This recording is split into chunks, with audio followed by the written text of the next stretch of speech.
o primeiro ano do mandato do Augusto Melo. Você pegou todas as gestões ali da renovação e transparência, todos os presidentes, Andrés, Mário Góra, Roberto Andrade e o Duílio, e agora é o primeiro ano do Augusto Melo. Se você tivesse que fazer ali uma análise desse primeiro ano, entre acertos e erros, como que você avaliaria?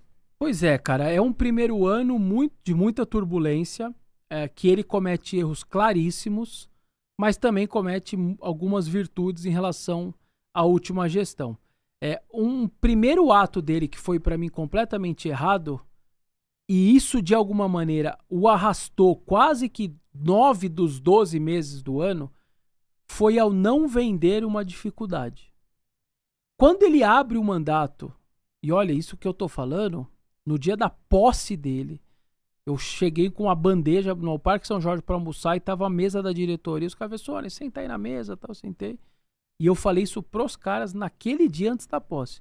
Falei assim, ó, eles deram entrevista pra Rádio Bandeirantes e tudo mais, falando que a farra acabou, é a pior coisa que vocês fizeram. Vocês estão pegando um clube endividado, todo ferrado, todos os 14 ou 15 contratos tinham acabado no dia 31 de dezembro e os caras iam embora, e foram embora. Vocês não têm elenco, vocês estão com dívida, o mercado tá difícil e vocês falaram que acabou a farra. Ao invés de vocês contarem pro torcedor, ó, torcedor, é o seguinte, nós estamos pegando aqui uma dificuldade tremenda, nós vamos tentar montar um time minimamente competitivo, a gente tem que criar minimamente um elenco, e ó, eu preciso de paciência de vocês, me ajudem e tal.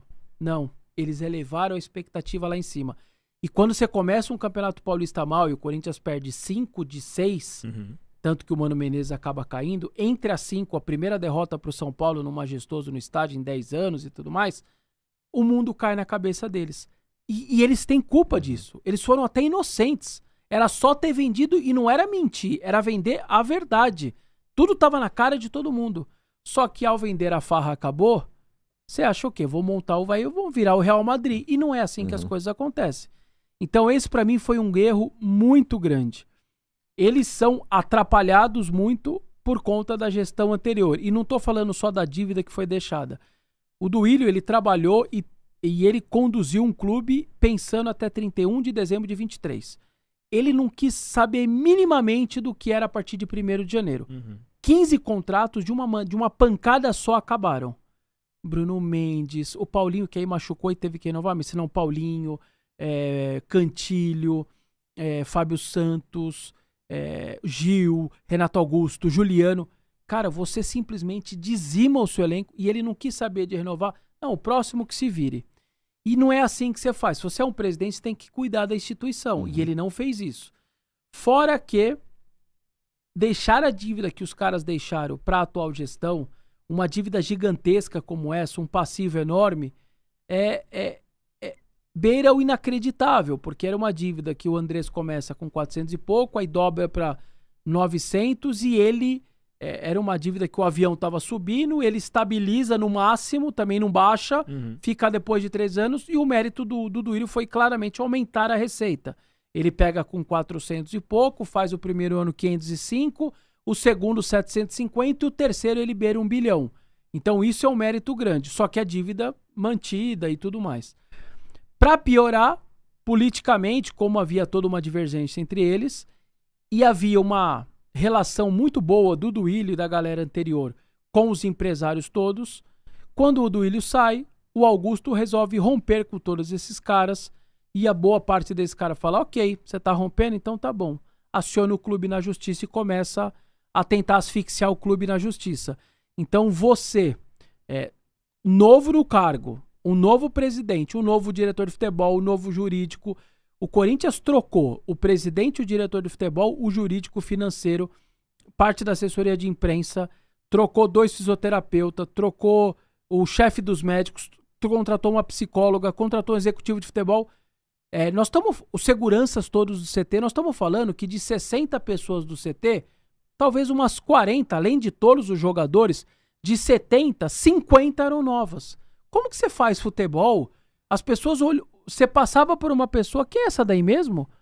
Ah, tá, lembrei. Entre eles também, eles não conheciam um ao outro. Então você tem toda uma troca, já seria muito difícil. E ao você, politicamente, não ter a a tranquilidade de levar os grupos políticos que inclusive te ajudaram durante a eleição, de você não ter o jogo de cintura, até de levar um pouquinho os empresários, vamos acertar aqui, vamos conversar, querer romper com os caras. E aí você começa a bater o desespero, perde no Paulista, quer saber? 4 milhões de euros no Mateuzinho. Não sei o quê. É 5 milhões de dólares no Pedro Raul. Você começa a fazer bobagem, porque a água bate no bumbum, a pressão vem e dirigente é isso, começa a fazer bobagem.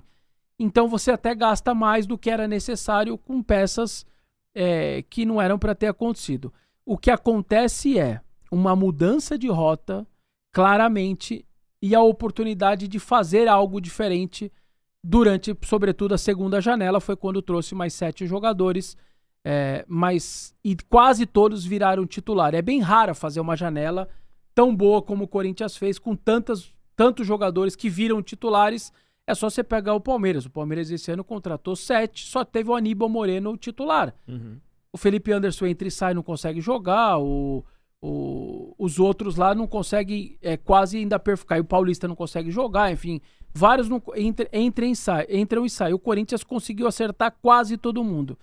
Então nós estamos falando dessa reformulação maluca de um presidente inexperiente, empolgado, que falou que a farra acabou, que anuncia um super contrato e depois de 2, 3 meses esse contrato é rescindido, que se vê em meio a vários bloqueios judiciais e o ano acaba da maneira que acaba. Depois de 3 treinadores se acerta, o time se acerta, os reforços se acertam e você não cai, não só escapa do rebaixamento, como chega numa pré-Libertadores, porque você teve o mérito de ganhar os jogos, mas também aquele miolo todo do campeonato para de pontuar.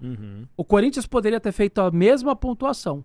Se o miolo, Cruzeiro, Bahia, Vasco, Grêmio, Atlético Mineiro, minimamente pontua, não bastava você fazer a sua parte. Essa galera parou de pontuar. Tanto parou que os 6 primeiros, eles se isolaram de uma maneira desses outros, porque o miolo parou de pontuar. Como você vinha lá embaixo rasgando tudo que você estava rasgando e pegava todos os confrontos direto, pegou o Bahia em casa, pegou o Vasco em casa, pegou o Cruzeiro em casa, pegou o Vitória. Era todo mundo que estava na frente dele. Ele foi empurrando para baixo. Então, juntaram as duas coisas. O Corinthians bem e os outros também pararam de pontuar. E o ano acaba de uma maneira muito mais tranquila. Mas foram várias correções de rota, muitas correções de rotas no marketing, no jurídico, no financeiro, no futebol, no CT. Só que algumas arestas estão abertas.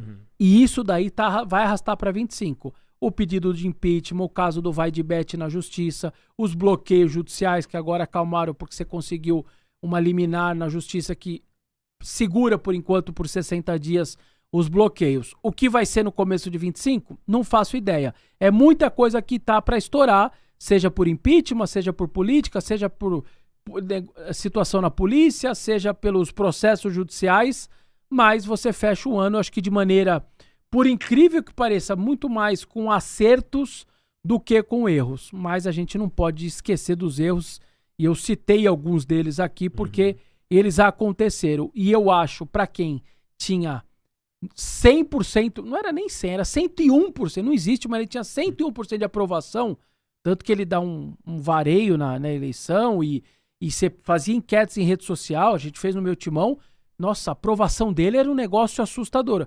E ele conseguiu ir derrubando a aprovação dele, derrubando, e aí ele dá esse checkmate na janela de julho, acerta o time, ele fez uma estratégia que eu julgo ser correta para aquela hora, pelo menos momentaneamente, que foi, quer saber? Eu vou pegar a receita toda e o Corinthians tá longe de ser um coitadinho, eu costumo dizer isso sempre.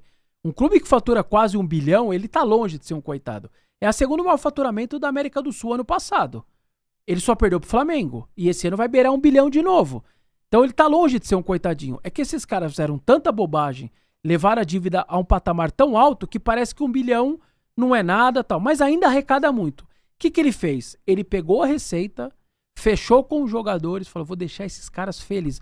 Eu vou pagar todos os direitos de imagem, eu vou atrasado, eu vou pagar tudo bonitinho, esses caras estão comigo. O torcedor automaticamente vai ficar comigo. Fecho aqui, eu, torcida e time. Cara, o Bertolucci, o Carlos Leite, o André Cury, essa galera toda, os meus fornecedores, as dívidas antigas, quer saber? Eu vou levando no peito esses caras, mas aqui eu vou segurar o campo e vou segurar o torcedor. E ele fez isso.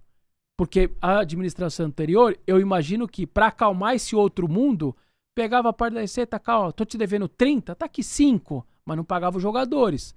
Ficou devendo meses e meses de direito de imagem. O Augusto partiu para ajudar quem estava no dia a dia, quem ia poder dar um retorno para ele, e é uma estratégia, tá tudo certo, um direito que ele tem, e o restante que ficou para trás e cada um que procure os seus direitos. E ele acaba o ano de uma maneira mais positiva, eu imagino, do que negativa, apesar de ter tido muito problema, sem dúvida nenhuma.